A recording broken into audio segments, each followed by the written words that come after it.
Super Typhoon Bobby lumakas bilang Category 5. Mariana Island ang direktang haharap sa mapanganib na bagyo. Habagat posibleng lumakas sa bansa sa mga susunod na linggo. Magandang araw mga kababayan, ito ang PNN Panahon News Network, ang inyong daily weather news authority ng bansa. Mga kababayan, ngayong araw ng Sabado, July 4, 2026, patuloy nating binapantayan ang napalakas na Super Typhoon Bobby na kasalukuyang nasa Western Pacific. Bagamat mababa pa rin ang posibilidad na direktang pagtama dito sa ating bansa, inaasahan magkakaroon ito ng mahalagang epekto sa ating panahon sa pamamagitan ng posibleng pagpapalakas ng hangin habagat sa mga susunod na linggo. Samantala, kung bago ka lang sa ating channel, please like, share, and subscribe. Salamat sa iyong suporta. Mga kababayan, pag-usapan natin ang Super Typhoon Bobby na lumakas bilang Category 5 equivalent. Ang pinakamalaking banta ngayon sa Mariana Island kabilang ang Guam, Saipan at Tinian kasama ang Rota. Nananatiling mababa ang posibilidad na direktang paglandfall dito sa ating bansa at posibleng lumakas ang hangin habagat sa kalagitnaan ng huling bahagi ng susunod na linggo. Maaring makaranas ng pagtaas ng tsansa ng malalakas sa pag-ulan sa kanlurang bahagi ng Luzon. Mga kababayan, sa kasalukuyan patuloy ang mabilis na paglakas ng Super Typhoon Bobby habang nasa bukas na karagatan ng Western Pacific. Pati sa satellite imagery, kitang-kita ang napakalinaw nitong mata o eye kasama ang halos perpektong sirkulasyon ng ulap, isang palatandaan ng isang napakalakas na organisadong bagyo. Ayon sa forecast, inaasahang mararanasan ng Guam, Saipan, Tinian at Rota ang pinakamalakas na epekto nito mula ngayong linggo hanggang sa darating na Lunes. Sa ilang lugar na maaring lumampas sa 260 km kada oras ang lakas ng hangin na sapat upang magdulot ng malawakang pinsala sa mga gusali, infrastruktura at linya ng kuryente. Bagamat napakalakas na bagyo, wala pang indikasyon sa ngayon na direktang tatama ito sa anumang bahagi ng ating bansa. Sa kasalukuyan, hindi lang ang mismong sentro ng bagyo ang inaasahang magiging pangunahing banta sa bansa. Sa halip, habang kumikilos ang Super Typhoon Bobby, pahilagang kanluran at kalaunay pahilaga, maaari nitong palakasin ang hangin habagat. Kapag nangyari ito, posible ang pagdami ng mga pag-ulan sa Western Luzon, mga bahagi ng Central Luzon, Metro Manila, Mimaropa, ilang bahagi ng Western Visayas. Ang mga lugar na ito ay dapat magbantay sa posibilidad na localized flooding lalo na kung magsabay ang habagat at thunderstorm. Sa ngayon, wala pang tropical cyclone wind signal na nakataas sa anumang bahagi ng Pilipinas kaugnay ang Super Typhoon Bobby. Gayunpaman, patuloy nang minomonitor ng mga weather agency ang bawat pagbabago sa galaw ng bagyo. Habang papalapit ang bagyo sa Mariana Island, inaasahang magiging napakadelikado ang kondisyon ng karagatan sa paligid nito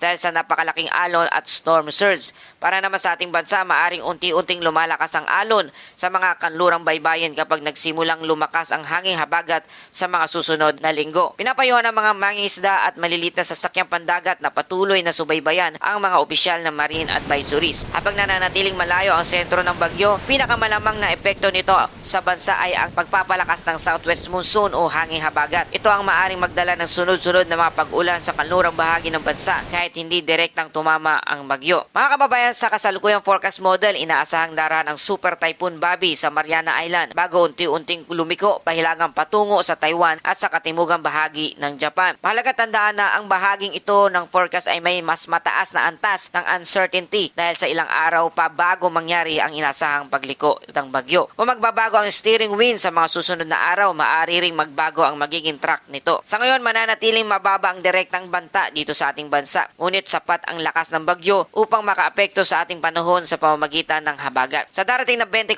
oras hanggang 48 oras na forecast, mananatiling napakalakas na ang Super Typhoon Bobby habang papalapit sa Mariana Island. Posibleng manatili ito sa Category 5 intensity o bahagyang humina matapos ang eye-wall replacement cycle. Wala pa rin inaasahang direktang landfall sa ating bansa. Unti-unting maaring maramdaman ang epekto ng lumalakas na hangin habagat pagsapit ng kalagitnaan ng susunod na linggo. Para sa forecast sa Luzon, Visayas at Mindanao, bahagyang maulap hanggang maulap na kalangitan na may mga localized thunderstorm. Posibleng dumalas ang pag-ulan sa kanlurang bahagi habang lumalakas ang habagat sa mga susunod na araw. Makakaranas rin ng mainit at maalisangang panahon sa umaga bago magkaroon ng mga kalat-kalat na thunderstorm sa hapon o gabi ang Visayas. Sa Mindanao, patuloy na ang posibilidad na localized thunderstorm lalo na sa hapon at gabi na maaaring magdulot ng panandaliang malalakas na pagbuhos ng ulan. Mga kababayan, patuloy nating sinusubaybayan ang official advisory ng ilang mga weather agencies. Ang mga may kamag-anak sa Guam, Saipan, Tinian at Rota ay hinihingkayat na makipag-ugnayan na at tiyaking nakapaghanda sila bago dumating ang bagyo. Sa Pilipinas, maghihanda pa pa rin